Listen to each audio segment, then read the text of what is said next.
Albert Einstein's up in heaven and he meets a man with an IQ of 160. Great, he says, we can talk about physics. Next, he meets a man with an IQ of 100. Wonderful, he says, we can talk about literature. Finally, he meets a man with an IQ of 10. So he says, which way do you think interest rates are headed? Today we're going to talk about jobs and interest rates and why it's all so hard to predict. I'm John Waggoner, and this is USA Today. The Federal Reserve has been keeping short-term interest rates at close to zero to stimulate the economy and to decrease the unemployment rate. When rates are cheap, companies and consumers can refinance their debt, which puts money right into their pockets. That means consumers can spend more, and that extra spending translates into more jobs.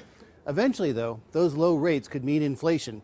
And so at the end of last year, virtually everyone thought that the Fed would raise interest rates. And so, because the past 6 unemployment reports have been good, just about everybody thought the Fed would push rates down sooner rather than later. Whoops! The government reports that the economy added 144,000 jobs in August, far below the 209,000 jobs that economists predicted. That number will no doubt be revised, but it took most of Wall Street by surprise. The August number is bad news for job seekers as well as for savers, who would like to see a bit more of a return from their bank CDs than a thin smile from their bank teller.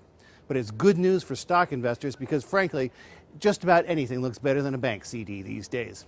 Someday, of course, the Fed will raise rates, but not until jobs are plentiful, raises are easy to get, and inflation is in the air, none of which are happening right now.